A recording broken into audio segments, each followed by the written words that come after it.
Pop, pop, pop, pop, pop, pop, pass the popcorn. Pass the popcorn. Pass the popcorn. Pass the popcorn. Pass the popcorn. Pass the popcorn. Pass the popcorn. Pass the popcorn. Welcome to Alternate Ending, where we're discovering good movies one bad movie at a time. I'm your host, Carrie Jarsinski, and this is Pass the Popcorn. We're joined by the coolest film lovers we know to talk about movies that are either so bad or so good we can't wait to talk about them. Today, I'm joined by the one and only, and one singularly, Tim Brayton, which is very exciting. Good to see you. It's good to see you. I always appreciate your interest for Pass the Popcorn because you make me feel like I'm some sort of very exciting special guest, as opposed to just the only other person who does Pass the Popcorns. I know. And it pumps me up, and I feel good about it, so thank you. Good. It's intentional. It's intentional. And it's also because I like to start at a real high, depending on what we're going to talk about. So I try to get myself enthused because sometimes I'm excited about the movies for Pass the Popcorn, and other times I'm just sort of lamenting and dreading. I won't say what the case is for the movies I'll go through today, but I think I'm going to be maybe keeping this energy. Little bit of a spoiler, just so you know. Okay. I will say I know what movies you're bringing to the table today, and I'm extraordinarily curious. I will put it this way. I'm extremely curious what your response is to one of them, and I'm extremely scared of what your response is to the other. But we'll get there. And you know which ones I'm talking about, too. I do, but we'll get there. But before we get there, it's been a bit. We recorded our last episode early in the week to accommodate some scheduling, and now recording later in the week, so it's been a bit. So what have I missed? What have you been up to? What is the most exciting thing that's happened to you since we last spoke? Since we last spoke, the most exciting thing that has happened to me is getting to see your face again. Oh. It has been it's been a bad couple weeks then. It's been a hell of a few days. So you, Carrie, I know don't actually read the movie reviews on your website, so you have perhaps not noticed this. Mm-hmm. I have now gone 2 weeks without publishing a new review. Wow. Isn't that dirty of me? Fine. That's just fine. Unless if there's a good reason. You tell me, why has it been so long? The reason is that 2 weeks less 1 day, so 13 days ago, I got an email from my advisor basically being like, you know what you haven't turned in a while is a chapter. Oh. I was like, I sure haven't turned in a chapter. How about I get on that?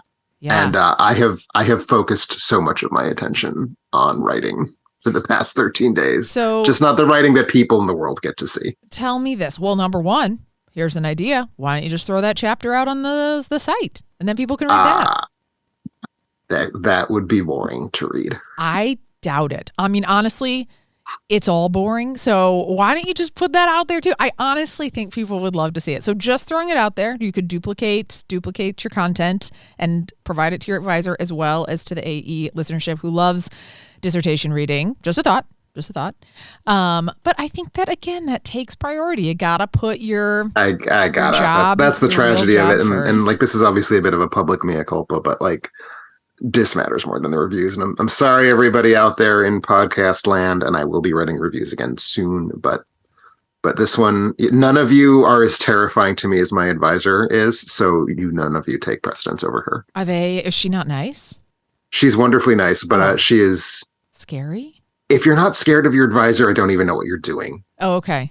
In grad school is basically the thing. So did you get the chapter done, though? I'm so close to getting the chapter done. Okay. Just a quick pause for this quick podcast, and you could jump right back to it. Literally, yes. Okay. All right. Well, and the quick pause that you had, which we'll get to watch the movie that I watched, which was a nice hour 40, which I'm glad that you did. But we'll get there as well.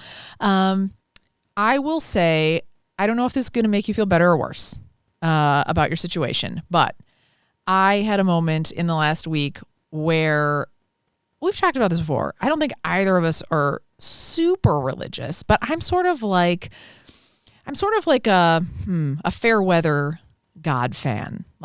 Sometimes I do. I will say neither of us are super religious. You are closer to it than I am because I believe I represent a theoretical minimum of how much religion one can have. Yeah, but I'm going to tell you why you should believe. Okay. Are you ready for this? I had a God moment. I have them maybe once or twice a year, where I have these spiritual moments where I'm like, you know what?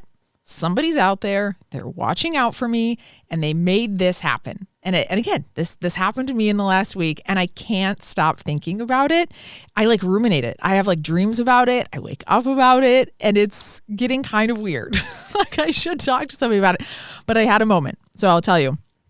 And again, this will just bring you closer to your spirituality. So we went camping last weekend in Door County, Wisconsin. For those that are familiar, if you saw God in Door County, Wisconsin, I have to severely move down my estimation of your character. It's coming. No, it's coming. You're gonna see. It's gonna get there. So we went and we stayed in Peninsula State Park. It's one of the most beautiful state parks. It's lovely. It's right along the water, and we try to go there every year. We try to go. Rob pretends and feigns interest in camping, pretends that he's okay with the bugs and dirt for just a couple days every year, just so that he knows I love it. So it's like filling my bucket and at the expense of his own emotional bucket status. Yeah. It's his own bucket. Yeah. So anyway, we have the whole weekend. It was so-so. It was like Alice was sick. Rob was grouchy. Like there was weirdness. But August in Door County, isn't it cherry season? Yeah. So didn't you get to have cherries? I had cherries in a scone. I had a fresh scone and there were cherries in it. And I actually had 2 of them, maybe even 3, because my kids don't like fruit in the actual biscuit. Your children are monsters. I know. Every time you tell me about your children's tastes and anything, I know. Your children are monsters. I know. Although, oh my gosh, I have so much to catch you up on. Put a pin in that. Put a pin in my children's tastes. So I ate a lot of scones with cherries. I had a delightful time, hiked, went along the water. Okay, so here, let's get to the end of the camping trip. So we have my parents' like 1982 pop-up camper with us. It smells weird. It's like kind of breaking down. It's probably covered in rust, but I love it. So I'm like, this is just my childhood in a little tiny box. So we are going. Rob's like not super helpful with the setup or takedown because he doesn't know what he's doing. So he like pretends to go off and do other things. He'll start to like fold things arbitrarily, pack things, whatever. So I'm packing up the whole camper structure myself. Okay. Mm-hmm. I'm doing this. And all of a sudden I hear a shriek of a small girl. It was Rob. And he's like, there's a bat. There's a baby bat. And I'm like, oh my In the camper? On the ground. Oh, because the camper's probably a dead baby bat. Don't get me started here. So he is like, there's a bat on the ground. I was like, don't show it to me. Don't do anything. Don't move. Nobody move. Like, whatever. He's like, it's twitching. I'm like, this is a worst case scenario for me. If there's a slowly dying bat on the ground next to our camper, it's you couldn't get any worse than this for me in this scenario, because I'd already watched some videos about how to revive small lizards. I'd have to get over there and like start maybe like resuscitating it, like chest resuscitating. But all of a sudden it starts to move. It starts like flipping around and all of a sudden it starts to fly. But it is bumping into things. It's daytime. This thing's upset. It doesn't know where to go. It's nighttime, like it needs to go to bed. So it's flying all over the place. I'm freaking out. We're all freaking out. And then it's like bumping into trees, bumping into the car. And then the next thing we know, it's gone. And I was like, oh my gosh, it's gone. I think it flew into the camper, which had already come like halfway down. I'm like, I think it's in the camper. My brother-in-law's like, Carrie. Oh no. Yeah. I'm sorry for my joke. I didn't realize that's where this was heading. You never do. But again, God is with us, Tim. God is with us. So my brother-in-law is very, what's the way? He's like a very Swiss Family Robinson kind of guy. Like the kind of guy you want if like the world is ending. So he's handy.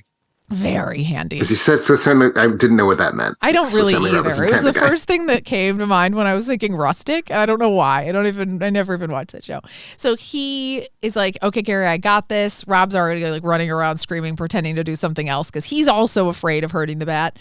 And so I was like, I think it's in the camper. So my brother-in-law like goes along the whole edge, like moves it. I'm like tapping on the top of the camper, trying to get it to come out. No bat. And so my brother-in-law was like, Carrie, the bat flew away. The bat's safe. The bat flew away, found another home. So I was like, you know what? I'm kind of a go with the flow person. I'm kind of a yes person, unfortunately. So normally I would be like, yeah, you're right. Like, it's probably fine. Close the camper. But no, something came over me. This wave of like Carrie, put your foot down. I was like, Wade, you cannot close the camper. I think the bat is in the camper. This went on for like another 40 minutes of me being like, I think the bat's in there. So then, and this is the part that haunts my dreams, I started, even though I was freaked out, like so freaking scared, I was so afraid, I started like edging along all of the creases and like unfolding it with my hands. And I get to the corner and there are these baby bat eyes staring right into my soul, like right into my eyeballs, like right into my soul. And I freaked out. I was like, wait, the bat is in there. I'm like freaking out and I'm like running around. I'm like, the bat is in there. And so I was able to like pull it down and the bat flew out and actually flew away. And so the bat lived and flew away and was not injured. And I'm telling you, I can't let it go. Because I was like, I could have killed that bat, but I didn't. Because again, and I'm not somebody to push through. I'm a give upper. I'm like, normally I would have been like, yeah, you're right, seal it. But something told me not to seal up that pop-up camper. And a bat lived because of it. And that is why I know God is real. I will not lie. I was expecting something more dramatic than that. I know. I told you it was a positive outcome. If the bat had died. No, I don't mean more traumatizing. I mean like the camper was falling over a cliff and something like gave me the strength to pull it back off the edge of the cliff or something. Not like, do you know I elected not to cave into my bullying brother-in-law. Do you know what it took me for me, because everyone was done with this camper, for me to go in there and put my hand 3 inches from a bat? Like, that thing could have flown in my face. It could have eaten me. It could have done anything it wanted to me. But I was like, it's worth it on the chance that it's in this little crevasse. And it was in the crevasse. And it's not me to have done that. Something just took over. Lord took the wheel. Well, I'm glad that you found strength in Jesus to confront a juvenile bat. I did. I mean, clearly it's more than Rob could sum up in his he's like folding towels. He's folding towels and like packing the car. Like the car is packed. You can't repack the car, Rob. And he's like, yeah, I had a feeling it was in there too. Like afterwards. So again, I'm riding that high, but I keep running through the thought of like, what if I had closed that camper? And so again, I went out onto all the Wisconsin State Park, like public pages and was like, hey people, if you have a pop-up camper, always check for bats. Stick it loose for bats. You wouldn't believe the number of people that have written back being like, thanks for the guidance, or I also found a bat in my pop-up camper. Like, yes, this is true facts. And somehow I find it my mission to let everybody know, because what if somebody gets closed into it and then they had no bugs, no food, nothing to eat? It just wouldn't end well. And if that had happened to me, it would have been over. I would have had to cancel everything. I would have had to cancel my life. If you'd been shut into a camper, yes, it would have been over for you. I fear. Also, so I just wanted you to know. Probably been a bit mangled as well. This is your spiritual moment. I'm sharing it with all of our listeners and you to know someone's out there, and hold on to that. I have not been persuaded to reevaluate my belief in a higher power, but thank you. Right. I will say currently, so you've moved your computer's position in the recording room. And you are currently being bathed with a sort of cone of light from above. So you do personally look more spiritual and godlike than you typically do. There's actually no light on in here. This is just an aura that I have so now. This is an aura that I have developed. The power developed of Christ. since saving life. So I digress. I'm still riding the high of it, and a little bit of anxiety, a little mashup of both. But carry that with you as you finish that chapter off. And I do actually have my second question. So there were 4 adults: you, your brother-in-law, your husband, and I assume your brother-in-law is your sister. Husband? My brother-in-law is my sister's husband. Yes. So 4 adults. Yes. Were any of you not terrified by a tiny bat? There was one of us, again, Swiss Family Man was not, but he also was like, it's a bat, just close it up there. Like, he probably just doesn't care. He didn't care if the bat died. He eats bats. Okay. He's like bat soup for breakfast. So he's a nature man. So I was like, I had to fight him. And he and I are both the passive relationship people. My sister's a little and so, and same with Rob. They're matchers in terms of intensity. So he and I are the ones that just sort of like sit back, but not this time. Someone had to take the wheel here. So I'm still feeling good about it. I'll continue to share my annual spiritual stories with you to see what moves you. But in the meantime, we also have watched some movies, haven't we? Sort of. when we discussed yesterday that we were going to be doing this, I freaked out because like I don't have time to watch a movie, and then I realized I saw a movie this week. Oh, I did. A friend of mine wanted to go see this one movie on the last day of its showing in Madison. Like I don't think we saw the last screening, but we were the last day of its screenings. And I was like, oh, well, I'm not going to do any real productive writing at this hour of the afternoon anyway. Sure, I'll go with you. So I did see a film in the past week. It was very good. I also did see a couple films at home that are not worth really talking about. I should say, I don't know if I've told you this yet, Carrie. I've been cheating on you with another podcast. Uh-oh. Is it a good one? I think so. I have been guest starring Devin Scott, who is a Canadian podcaster out of Vancouver. He also does video color grading and cinematography. He teaches at a school up there.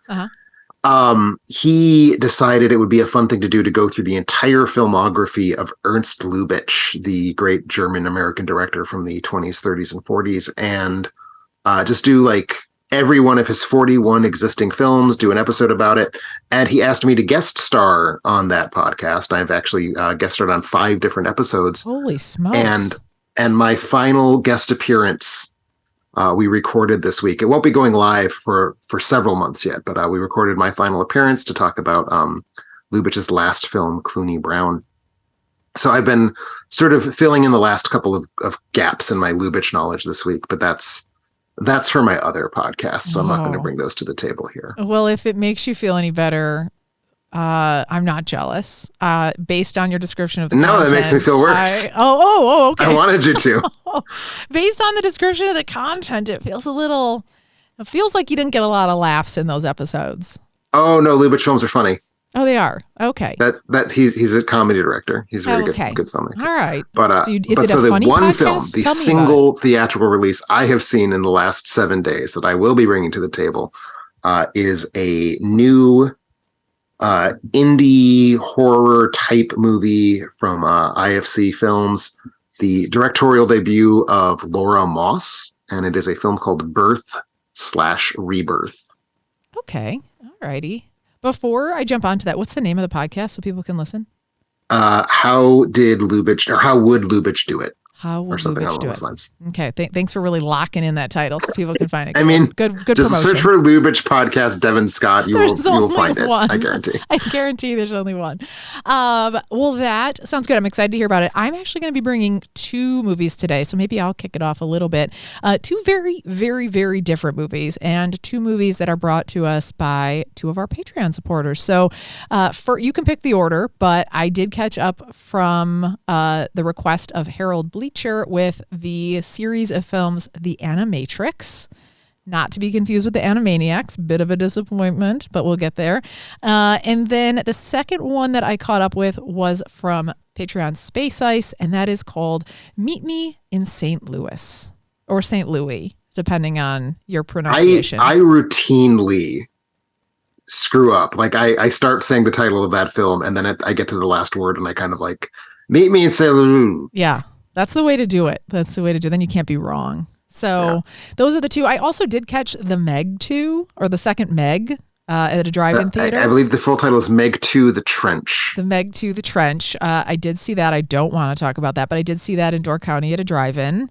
That was the prior to Rebirth. I think that was the last thing I'd seen in the theater. I saw it like 3 weeks ago. Are you serious? I haven't had the time to write about it. Oh, yeah. I think it's okay. I think it's not okay at all. And that's part of the reason I haven't felt motivated to write about it. Oh, wait, but you liked it? No. Oh. It's terrible. Oh, yeah, exactly. It's not okay. That's what I'm saying. It's not okay. All right. So, yes, same sentiments. So I'm just going to bring those 2. Which one do you want me to go with first? Part of me wants to put you in the spot of asking which one you liked better. But rather than asking you to rank our Patreon's submissions, I, in the 20 years it has existed, have never gotten my ass around to seeing The Animatrix, which is stupid because I'm an animation guy. But I knew you had it coming up, and I thought to myself, you know what? I own The Animatrix. I will enjoy at least some of the Animatrix, because as you said, it is a series of short films, some of them done by directors and studios that I admire very much. I'm going to finally watch it so I can talk about that movie with Carrie. And I finished it about 25 minutes before we started recording this episode. So it's very fresh in my mind. So I kind of want to nudge you in the direction of talking about the Animatrix first, if you'd be okay with that. I would love that. And I couldn't be more excited that you've seen it and that there's some recency in seeing it, because as I was trying to sort of write up my notes on what happened, it started to feel a lot like explaining the Godfather series, as well as the Star Wars films. And I was like, I don't know how to say this in short words or even explain any of this. So the fact that it's fresh for you, maybe you can help me out if I get a little bit stuck, or maybe let's just say something that I say isn't factual in any way. Also fine if you want to sort of just jump in there too. Sounds great. Okay. All right. So again, this is from Harold Bleacher. So the Animatrix. How am I doing so far? So far, so good. I'm pretty confident that's how it's pronounced. That's how it's pronounced, yes. Is a 2003 American-Japanese animated science fiction anthology film. There's 9 of them. So far, so good. There's 9 segments released. I think it was released direct to video, but there seems to have been some indication that it got like special screenings here and there. Maybe. And it was, just to make sure you have this in your notes, it was released between the Matrixes 2 and 3. Sure. Reloaded and what's the third Matrix? That Revolutions. Revolutions. Yes, that's what I was going to say. Yeah, that feels about right. And so this, I didn't have that in my notes, but that feels right. This one essentially is the backstory of the Matrix film series, which is interesting because nobody knows what's actually happening in the Matrix. So it's like it's backstory, it's side story, it's flavor text, it's all kinds. It's just of like stuff. a little dump, a little Matrix dump, like in all the right places. So this covers the original war between humanity and sort of AI or machines or robots or cyborgs, or hang on, they're called something. I have it in my notes. It's called it starts with an S, a sentient. What if I said the word sentient to you? Does that feel right?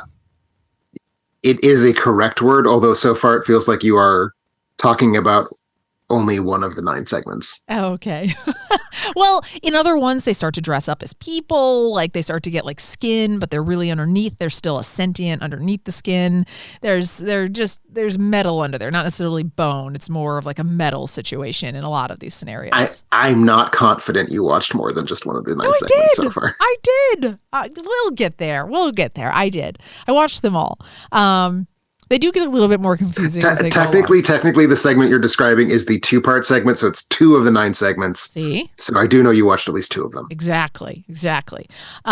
So that's it. It's sort of like how it's trying to tie all these things together. I'm going to start off by saying I do wish that I had seen this before I had watched any of the Matrix films, because I still don't know what happened in those. And I actually do think that this series, if you haven't seen them, really does lay a foundation for that like integration of AI and human life and like what's actually happening and like kind of the layers of it, because it's always been kind of fuzzy for me. So the first one, I'm going to go really briefly through these because there's 9 of them again. But essentially in the first segment, we find the robot army, the Sentinels, as I mentioned before, and the humans meet, and the humans think that the robots want to destroy the city and them, but it's sort of not a win-win situation and everybody dies. Okay. That's correct. And that segment is sort of designed to lead directly into one of the sequels. I forget which one. I think it might be the second one. What? Does it lead into the second one?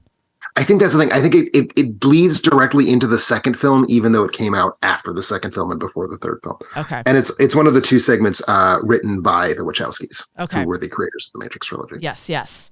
And I liked that one. I thought it was good.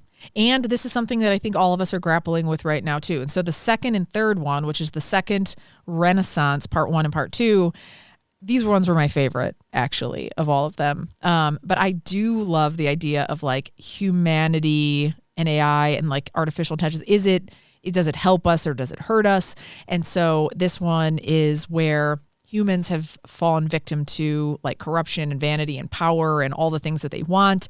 They all want like more and have become super lazy. So they've taken these robots and they've made them into servants for them. So they want like all the labor, everything that's happening is happening by these robots.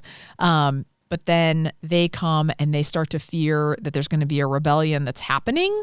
And this is where things get weird. And I'd be really interested to know what you would do. They start retaliating against the robots, but there's human sympathizers who are like, ooh, we think robots are good and we're going to fight for them. But then there's obviously humans. And so a battle ensues in this one. And I have that moral conundrum. Like, what would you have done in that situation? I would have killed the AS. What? I am fervently anti-AI. So here's the thing. I am too, in terms of like writing papers and drawing art, but like, hey, I think the robot didn't do anything wrong. It's just trying to help you out. I think the way around this moral conundrum is to not invent the technology in the first place. No, you can't stay in the past. It's already been created. So now they're going through. Can do. It's a very dramatic scene in this one. It's very sad. I can't remember if it's in this one or this part 2, but you essentially it's basically like a scene that would play out from Nazi Germany, where like you're seeing like robots getting dumped by the thousands into holes. I think that's the first one. Is that the first one? Okay. I think that's the first one. Oh, and it's sad. You really, really feel sad for these robots as they're just getting like pulled apart, even though they were the ones that were helping everybody before. But now that we're afraid, because we're like scary little humans that are afraid of everything, we decide, oh, they've got to go because they could pose a risk to us. So they got to go. Even though we created them, we got to get rid of them like the jerks that we are. So it's very relevant, I felt like. Then it moves into, oh wait, let me tell you the little last bit of this one. I got to go faster on this description. I promise I will. There are 9 of these. I know. So I'm going to go really fast now. Basically, they find out that like a small population is survived. They're living at this place called 01. And then we, again, as the monsters that we are like, well, let's just go blow it up. Let's go blow up this place. And so essentially they declare war on the world against this group. So it's that. Like, I think that's sort of the evolution of it. It moves then into the rest of the stories, end up moving into like individual stories about different characters and then how they exist in and out of the Matrix. In particular, I'll call out that I really liked the one called World Record. It's number 5. It looks at a Olympic runner, track athlete who lives in the Matrix and is in a sports event in the Matrix. And then, like, because he has this boost of adrenaline or a boost of whatever in his body, he actually becomes unplugged and wakes up, like, during the race.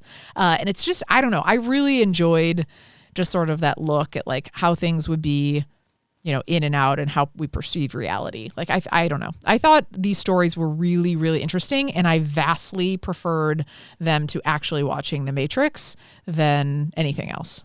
That's kind of one of the cliches that people say about this, and having now seen it, I have to agree. Like, I would rather get these kind of little 10-minute anecdotes about some element of life in the Matrix rather than the kind of slightly cumbersome freshman stoner philosophy that the actual Matrix films try to sell us on. Mm-hmm. So I'm right with you there. I quite enjoyed this. I don't think every sequence is as good because that's an anthology film. Some of them are going to be weaker than the others. And I would particularly say, so 2 of these were not actual Japanese films. The Final Flight of the Osiris, which is that kind of CG looking one that I would say opens it, because for you and I was the first one.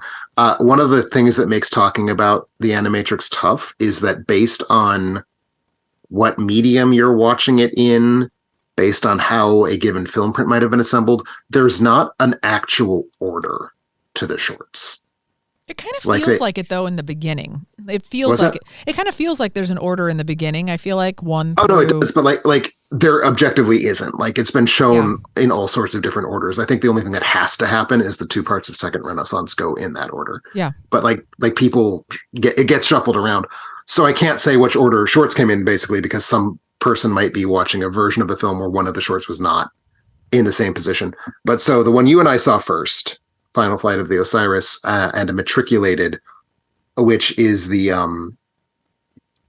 one about the human rebels trying to put robots into humans, a sort of human-built matrix. Yeah. Those are the two that were not made in Japan. Those are both American, and I would call those the two weakest. Yeah, I agree. And I will say, every other segment, the Japanese segments, were all animated at one of two studios. Those studios are Studio 4 Degree C and Madhouse, which I think are just two really, really, really great animation studios. They're responsible for a lot of films that I just cherish. Madhouse did Ninja Scroll, did all of Satoshi Kon's movies, did Metropolis. What about that turtle movie? Did they do the Red Turtle? No, that was actually Studio Ghibli. Was the Red Turtle. Okay.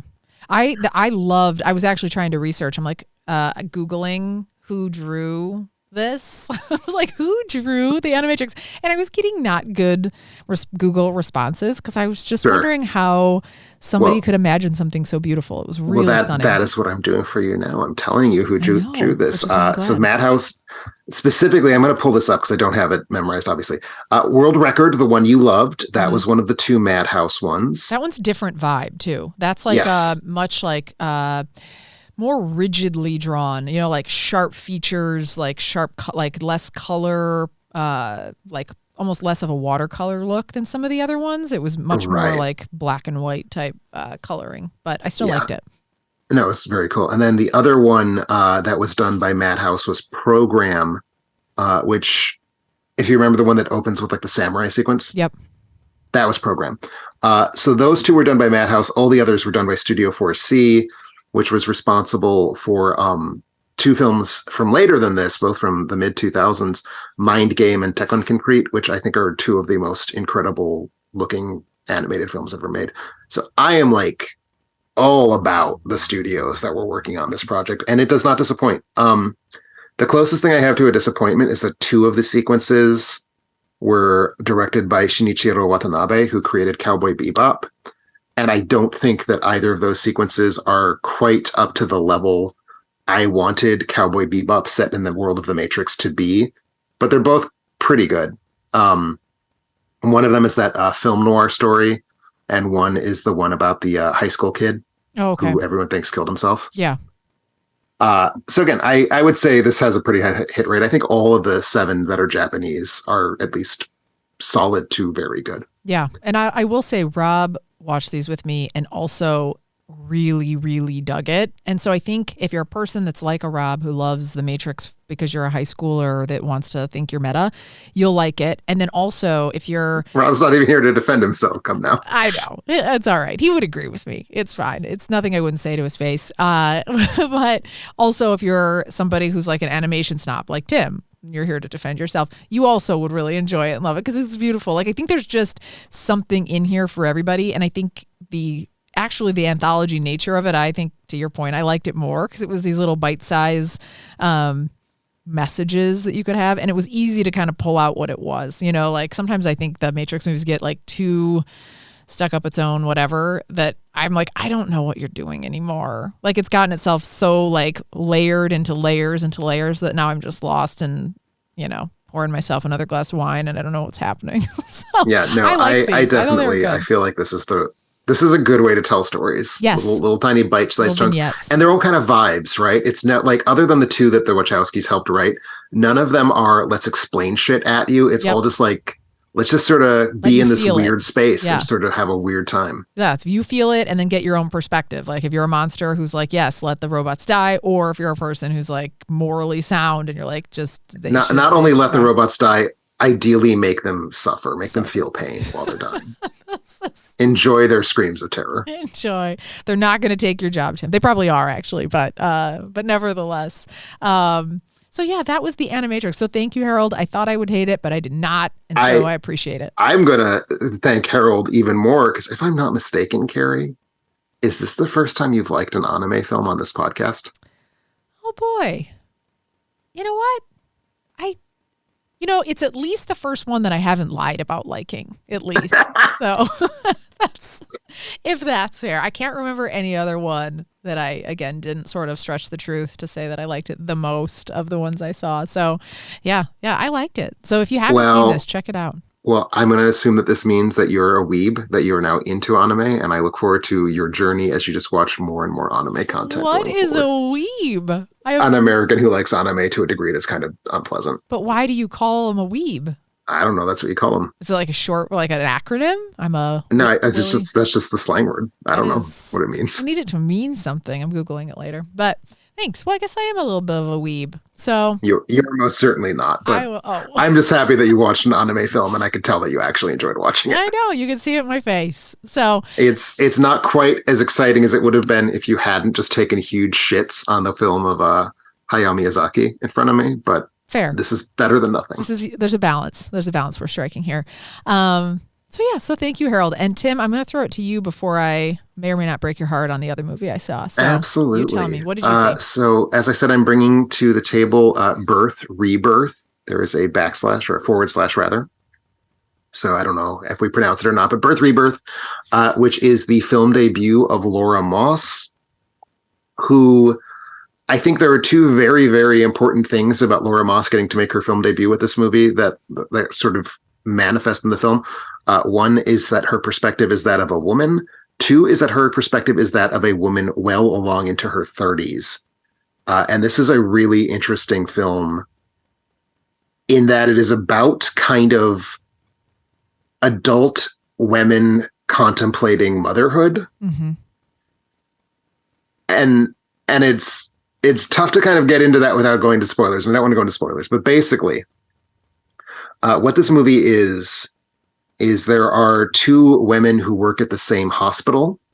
One is a nurse in the OBGYN wing, the baby wing. What's the baby wing called? It's got a word. It starts with an M. Maternity ward. The maternity ward. Oh, I was going to say oncology, but I think that's cancer. That's cancer. Okay. No, she is a maternity ward nurse named Celie. She is played by Judy Reyes. And she has a daughter who she cherishes. The daughter was born through in vitro, so there is no father involved.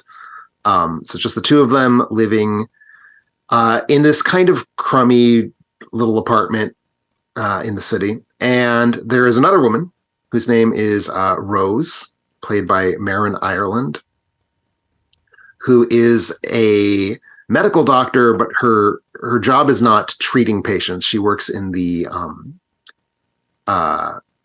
dead people room. My God, my morgue. Terminology has just abandoned me. The morgue. Yes. Thank you. God damn. She works in the morgue. She's a pathologist. She runs autopsies, determines what people have died from.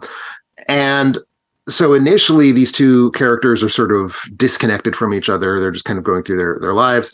And it seems at first like the movie's kind of setting up this contrast between Celie, who is this very nurturing, friendly, open figure, full of love, full of kindness, and Rose, who's played remarkably well. They're both played remarkably well. These are two really great performances. But it's very clear that Ireland is playing Rose as this kind of like very cold, maybe even sociopathic figure who has like no social graces, does not want to have social graces, kind of pushes everyone out of her little kingdom of the dead in a way. And this comes to a head when so it's kind of the case that Celie and her daughter live in poverty-ish. It's a little unclear. The film hasn't quite pinned that down. But the daughter gets bacterial meningitis and dies. This happens very suddenly. And who is the head pathologist who's going to like do the autopsy to see exactly what's going on in the little girl's body, make sure that she hasn't like become some sort of plague rat. Obviously, it's going to be Rose. So far, it's all sad and crushing and whatnot, but then the girl's body goes missing. And this causes no end of stress for Celie, obviously. And eventually, she figures out that the only person who can represent like the point in the chain of custody of the body where things broke down is Rose, is this pathologist. So she essentially follows Rose home and discovers that Rose has hooked up her dead daughter, Celie's dead daughter, to all sorts of God knows what machines to try and bring her back to life. Oh, because it turns out Rose is a Frankenstein. Great. Wait. Oh, Rose is a Frankenstein. Okay. She's not like a Frankenstein. Her name is not Rose Frankenstein. She is a mad scientist who wants to cure death. Oh, all right. And so the remainder of the film, and this is getting us maybe a third of the way into the movie, the remainder of the film is the dynamic between these two women, as you have on the one hand, this kind of messianic scientist who just wants to cure death as this like sort of intellectual puzzle. And then you have this other character who just wants to have her daughter back and understands that this is all sorts of fucked up and weird and wrong, but is sort of willing to let go. To your thing about ethical questions. Ugh. She's willing to compromise absolutely every one of her ethics in order to have her daughter. Yeah, same. I would do that for sure. And so that's kind of the dynamic here. Really, really cool on a couple fronts. One, and the one that really caught me off guard. This is a Shudder original. Yeah, it played at Sundance last year when we were there. It played at Sundance in January. Yeah. Did you see it? No, I always read all of the descriptions, and if there's anything that alludes to a 5-year-old daughter dying of bacterial meningitis, yeah, I skip right over those. I'm like, Rob, you take that one. So he may have seen it. I'm going to ask him. I can't remember if he did or didn't, but I think both of us were a little leery of the synopses. Although I love Mirren Ireland, so we were tempted by that, but not enough to push me over. Plus, the copy of the movie is basically a child with blood all over her face, and I was like, you know what? I think I'm going to pass. It's a striking image. I want to put a pin in you loving Mirren Ireland because I want to ask you something about that. Yeah. But the movie is a Shudder original, premiered at Sundance. It's been sort of pitched as like this horror film. It's sort of not a horror film in that it's distressing because we see bodies being dissected a lot. Yeah. So if medical stuff bothers you, there's a lot in here to bother you. But it's not scary, really. Only one thing happens in the film's entire running time that feels like scary. Yeah. And I sort of wish it hadn't. And it also doesn't really invite us. I won't say it doesn't invite us. It doesn't tell us what to think about what the women are doing. Yeah. It does not say this is an abomination and they should be stopped. It also doesn't say this is a wonderful act of science and it's going to like bring this woman's daughter back. It just kind of like presents what's happening. Yeah. And it's sort of like, okay, this is going on. Yeah. How do you feel about it? And it's hard to feel good about it, but at the same time, the movie's not like telling us not to feel good about it. It's really crafty. Huh. I think the problem with it is a first film, a very confident first film, and I'm really, really excited to see if Laura Moss can get another film off the ground. There's just a lot of stuff in here that probably should have been trimmed. Sure. Like it is not a very judiciously cut film. It wants to be about poverty. It wants to be about arrogant know-it-all men and how they treat women. It wants to be about motherhood. It wants to be about science. And some of that stuff shouldn't be there. Like it has nothing interesting to say about poverty. Yeah. Like it's just like, what if these people were poor, but this woman wasn't poor? It's like, okay, well, that's not, you didn't do anything with it. You just sort of set it out there. So it really is at its best when it's just kind of about like, what does it mean to be a middle-aged woman who is or is not a mother? And the thesis is kind of like at a certain point, your identity is set as either mother or not mother, and you made sacrifices to get there either way.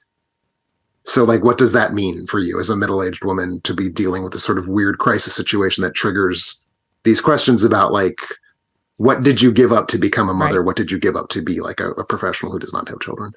Really, really cool stuff. I'm excited. Would I make it through though, knowing what you know now after seeing it?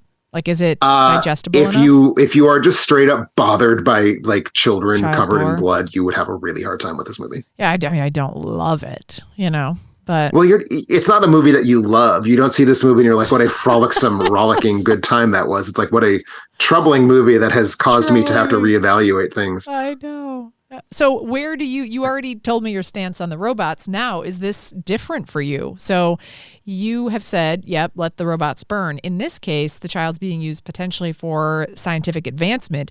Do you let the child go, or do you play Operation with the 6-year-old? I would have a very hard time answering that question in the context of the film without wandering into spoiler territory. All right. But in general, I don't think we should use the corpses of 6-year-olds as lab rats. No. Gosh, you're so ethical. Gosh, I tell you, you're really see, I at think heart. if I were the mother in this scenario, You would have let her go. I would have responded by being like, get my daughter off of those horrible machines and just let her die. Ugh. But then, anyway, who's to say? Who's to say? And that's what the movie starts saying. Like, who is to say? Like, I don't have a situation. I didn't walk into an apartment and see my daughter hooked up to an IV. Yeah, no, fair. And you never know what you'll do in that situation. But I'm like slightly intrigued by it now that you're talking about it. I think it's pretty good. Yeah. I think it's good with asterisks. I think there's problems with it, but I think it's pretty good overall. But one of the things I really loved about it, the acting is just great. Mm-hmm. The acting here is so great. And I don't know either of these actors, really, Judy Reyes or Marin Ireland. Neither of them are people I've seen in anything, I don't believe. And I know that Judy Reyes in particular has really kind of been more focused on TV work, although she was, now that I'm looking at her filmography, she was in Smile last year. And now I remember her in Smile, and she was quite good in that as well. But Marin Ireland... In theory, I've seen some of these titles of movies she's in, but like she has not, I've seen several of these movies actually. I can't say that she's really like landed for me. Like she hasn't made the kind of impression where I'm like, oh yeah, I'm going to see her shit. But she's so incredibly great in this. Yeah. So I want to ask you, where do you know her from? Like that you have already established this love for her work. So we saw her she was in Hell or High Water, and then that was a smaller role than she was in 2020's The Dark and the Wicked. And that was another Sundance film that we caught. And I think we did it remotely. So we caught the movie, and then maybe we even interviewed somebody from the movie actually. Was it Marin? No, I don't think so. I think it was probably the director or something like that. But we were really captivated by her performance in The Dark and the Wicked. And I didn't think that movie was like, the best horror movie I'd ever seen. But you're actually describing, or I would describe it in a very similar way to what you just did with Birth and Rebirth, where it just had some problems. And it felt like it had extra that maybe you could have cut out, but there were some really, really good scares in it. And it was really dark. It was really creepy. And her, again, I think topped off with Marin's performance in it as just this really, really, atmospheric character. Like she made the atmosphere of the movie like creepy. Like there's a scene where they're like, I don't even go into it, but like cutting carrots, and you're like, oh, what's gonna happen? Oh, I remember that carrot cutting scene. Yes, and it's awful because you're just like, you're gonna cut your the minute you off. said Dark and the Wicked, I was like, I wrote a review of that movie for our site, and I just looked up my review and I Control F'd Ireland. And the only time I talked about her was when I was identifying her as the actress who played that character. Yeah. I had no words to say about her performance. And now I'm like, gotta kind of watch it. It was good. She really made the atmosphere of the movie for me. I just thought she really stood out. I think I saw her in a couple other smaller roles, but just one of those people who just not assuming, you come in there and you don't expect what you get. She's so great in this too. So I would say that would be the hook for you if you want to see her doing just a really terrific performance. Okay. As far as The Dark and the Wicked, I'm only going to claim in my own defense that it was the end of 2020 that I reviewed that movie. It was November 8th, 2020. And who still had a functioning brain in November of 2020? Certainly not me. It's only come back about 10 to 15% at this point too. But yes, I think if you liked her in that, there's good things to see. Like she's somebody to look out for, I think, in the future. So yeah, but no, I would definitely. I think it has issues. Like it's a first film. Yeah, it has first film jitters. But Rebirth is a very easy recommend for me. If the idea of medical experiments on a dead 5-year-old doesn't just immediately sound like a turnoff, this is for you. And now that I say it out loud, it's like it should. Yeah. But everyone's if you think you can get over the premise, I think there's a ton here. This gets a very high recommendation for me. All right. Well, good. I'm kind of excited about it. I'm going to tell that to Rob as well. Speaking of child death and should I see that movie, I'm going to go into my next movie, which is old. What year is this from, Tim? It's from the year of our Lord, 1944. 1944. And this one comes to us via Patreon SpaceIce, like I said before. And this is Meet Me in St. Louis. I'm going to say St. Louis for the purpose of this episode. I had never heard of this movie. I take that back. I think I had heard You the never title. heard I of think I it? had heard of it. I think I had heard the title before, but I couldn't have told you a single thing about it before Well, you watching could presumably have told us that someone is meeting someone else in St. Louis, Missouri. it. But did they? I don't know. That's a bit of a spoiler. I think their meetings happen in St. Meetings Louis. do happen, I suppose. But this, I didn't know what to expect going into it. This is a musical. So I already was like, I know. God. That's the thing that gets me worried. No. But this also has Judy Garland, who I also am sort of like, Judy Garland. Oh, yeah. that's right. Because you didn't like Wizard of Oz. That was one of your 5 on the movies everyone loves that I hate episode. I know. And hate's strong. I just remember Mandy and I not even being bothered by it because we just felt sorry for you. I know you did. And that's okay. That's okay to feel pity and sorry for me. But she doesn't 100% do it for me. Every single time she's in anything I watch, I immediately Wikipedia her because the only thing I remember is people are like, man, she had a really hard life. And then I read the description and immediately feel sad. And then it goes into a vault where I completely forget everything that ever happened to her so that I can just move on with my life. And then I re-Google it every time I watch something. So I did again as I watched Meet Me in St. Louis, and again feel deep sorrow for the life that Judy Garland lived. But nevertheless, I will confess, you're so much on the road of making me sad that I was worried you were going to say, like, I look up on Wikipedia and her life wasn't that hard. I don't know what people are talking about. No, and I was just going to feel really bad. It's really bad and it's really awful and really unfair. Again, I just wish she could have maybe just like grown up in Wisconsin and just like worked at a dairy farm and just like enjoyed her life, because she is and appears to be a lovely, lovely human with a beautiful voice and all things, total package. So this film is sort of a slice of life tale of a family, including Judy Garland. She's got lots of siblings, a brother who's pretty cute, and then a bunch of sisters ranging in age. And they're a middle to upper class family. They seem like they have quite a bit of money based on her dad is, I think, a lawyer. And so he,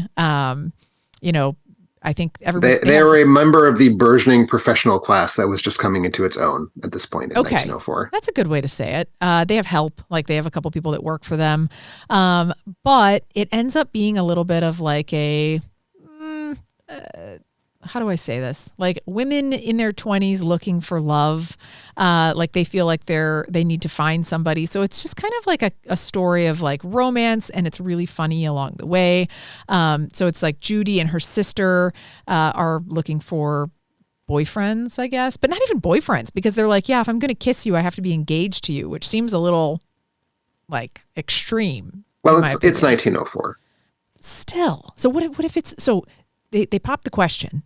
And then you're like, oh, yes. And then you kiss them and you're like, oh, you have halitosis. And you're like, well, now I regret that, but I didn't know. And now I've already said yes to you, but we're engaged. Like how many awkward situations happened in 1904 like that? A lot. I mean, probably many, but none in this movie. None in this movie. No one had halitosis in this movie, but I did cross this my movie. mind. No one has halitosis in movies. Everyone was beautiful in this movie. The family's beautiful. The family's cute. I love the mom in this movie. And what I will say to you is this was the least offensive movie, SpaceIce, that's a musical that I've ever seen. So I did not mind the musical aspect of this musical. It felt like the singing was well timed. It was not singing where they're like, oh, Daddy, can you please pass the roast? That doesn't happen. You're making that up. No, That's I'm saying fake. it didn't happen. I'm saying it didn't do that. It was like, we're standing by the piano. Yes, it's time to sing. It makes sense to sing a song right now, which is why I'm saying this musical did not bother me in a musical way. Well, they're not standing by a piano when she gets on a trolley, and she's so excited to be on a trolley that she sings about being on a trolley. But people would do that. It's not like in the middle of a sentence, I'm having a conversation and then I start to sing, or that we like break into dance, or there's like a flash dance or flash mob. Like none of that happened. So nothing, I will say, I'm going to start it off. Nothing about the singing bothered me in this film. I'm so happy that nothing about the film where Judy Garland introduces the song "Have Yourself a Merry Little Christmas" bothered you vis-a-vis the singing. Yeah. What was that too? Well, we'll get there. Basically, the movie then follows this family. they're all looking to get married. It's really sweet. It's just like a really sweet, very low drama movie. The girls are a little bit needy on the love side. Like they're really pushing hard for a couple of these guys that I'm like, okay, give them some space. It feels a little like you're a little much. You're a little clingy. But beyond that, like it was very sweet. They all want to meet these guys. And then there's a little bit of drama because everybody's trying to appease this dad who's like nice, but he's also kind of an ass. Like he's like a mixed bag. Like he's kind of this like grouchy, selfish, in it for myself person, but he still loves his family kind of guy. So they're all like trying to appease him, and he always wants his own way. I actually am not a big fan of the dad, but he gets word that their family has to move to New York to take a new job for more money, and none of the family wants to go because all of their love interests are local to St. Louis, and then it's the drama that ensues from that because they don't want to go and they want to stay. Will they move? I don't know. I won't tell you. But at the end of the day, he reveals himself to be a little bit nicer than maybe we think. So you will tell us. You just won't tell us that you told us. Well, maybe I want them to get away from these creepy neighbors that they're in love with, or these creepy dudes. Who knows? I don't know. So I will tell you, I really, really, really enjoyed this movie. Oh, thank God. Oh, thank God. I was smiling the whole movie. Like I was laughing and smiling and giggling. The grandpa played by Harry Davenport is just he's so good. The grandpa and the youngest daughter. Oh my gosh. A+ senior and child actor interplay in this movie. 1,000%. I just was like giggling at the grandpa. Like he was so sweet. He was like a little peach. You just want to like bite. He was just so cute. I had another God moment. This was my God B moment. Less so than the bat, but I'm going to blow your mind right now. June Lockhart is in this movie. Mm-hmm. June Lockhart is still alive. Okay. Is she really? Yeah. She's like 100. She was like born in 23, wow. I think. She is still alive. And I'm going to blow your mind even more. 98 years old. 98. So she was born not in 23, but she also has been acting up until 2021. I was looking up her filmography. I know. And I was like, you know what? This movie just keeps getting better and better. June Lockhart is still alive. I loved June Lockhart in Lassie. That's where I know her from. Oh, sure. Just a good, and I just recognized her right away. Other than that, though, again, this is Judy Garland, Margaret O'Brien, Lucille Bremer. Margaret O'Brien, who also is still alive and sort of often shows up on lists of like classic actors who are still alive. I know. Still alive, still lovely. It's just very sweet. Like the entire thing is sweet. The music isn't offensive. Her singing, to your point when you said, have yourself a merry little Christmas at the end of the movie. I'm not going to say I had zoned out. I was into the movie, but I was just letting the movie wash over me at that point. And when that song came on, it was like a weird trigger in my brain. Like I was like, what? Like looking around, like, is anyone hearing this? I mean, because like it's a song that we all hear every year when the radio stations pivot over to Christmas music. It was written for this movie. I did not know that until just this second. You're kidding. Nope, written for this movie. And so it just so then this happened. She sings it, and everybody's like, "Holy God, this is like the best song!" And it became famous then for all the years to follow. Is that the trajectory of it? Basically. Wow. It did get rewritten because obviously, as you now know from having seen it in the film, it is a depressing song, and it is not meant to be a depressing song when it's played as a Christmas carol. Yeah. But so they did change the lyrics a little bit. But yeah, no, this is where this song came from. And it's a good one. It's a real good one. So I've talked a bit about it and how much I really liked it. Do you share my feelings? This is like my third favorite musical. That's why I was so very like clutching my chest and like hoping I wasn't going to have to start weeping and rending my clothes. This is my favorite film in the career of director Vincent Minnelli, who maybe was making the most wonderfully effervescent Technicolor movies in the 40s and 50s of anyone working in the world, who would later go on to marry Judy Garland, become the father of her daughter Liza. What? I didn't know this. What was that? I didn't know this. So wait, was he a good husband? Probably not really, because he was gay. Oh man. as the husband of Judy Garland and the father of Liza Minnelli would have to be gay. So it works out. Wait, but why would they have to be? Because Judy Garland and Liza Minnelli are two of the biggest gay icons in the history of pop culture. So are they the biggest gay icons because they were married to gay men? No, they just are. But why? What makes them gay icons? I frankly have never quite figured that part out. Oh. But like Judy Garland is like the gay icon. More than Cher? Yes, definitely. What? I'm just learning so many things right now. I've never heard that. Have you ever heard the phrase "friends of Dorothy"? No, not. It's a euphemism for gay men from like the 60s, because for whatever reason, The Wizard of Oz became this sort of like very entrenched piece of pop culture in gay culture. Huh. And I don't know why. I'm going to tell everybody I've never actually figured out why. Okay. That's going to be one of my Other than the facts. fact that The Wizard of Oz is great. So everyone should love it, gay, straight. Whoever you are, in between, unless you're a monster. Neither. So they didn't stay married then? Or did he figured it out afterwards that he was gay, then they get a divorce? Is that what happens? I think it was more people got married in those days because they knew it would be better for their professional life to not be understood to be gay in public. So they married women. He was married several times. Wow. To other always women. to women. Oh, always to unhappily. women. What a bummer. Well, I didn't obviously do enough reading because I didn't see that. But hopefully, at the end of the day, at least hopefully he was nice. You know, I would much rather be married to somebody that was gay, that was nice, than like some jerk, you know? So I bet he was nice to her at least. I'm stereotyping. I hope so. Right She now. was Judy. Stereotyping. But no, I love this movie for that. I love its use of color. One of the things that also might be a fun fact for you, Carrie. I don't think you actually touched on this. It's filmed in 4 parts: spring, summer, fall, winter, and then a coda in the following spring. The autumn sequence, the Halloween sequence, was the primary influence on the look of the slasher film Halloween. With the masks? Like, no, just the like way it was shot. Oh, okay. That was a weird one for me. That particular season was a weird one for me because all of a sudden it just sort of jumps to a bunch of kids burning things in the road. And This is Halloween. What did you do when you were a kid? What were they burning? And why was nobody watching them? They're just like burning things. You know, your neighbor's furniture, live house cats, things of that nature. Yeah. I was a little like, what happened? And then the little girl runs up to a neighbor and like blows flour in his face. And they're like, you have to blow flour in his face and tell him you hate him. And then I was like, what's happening?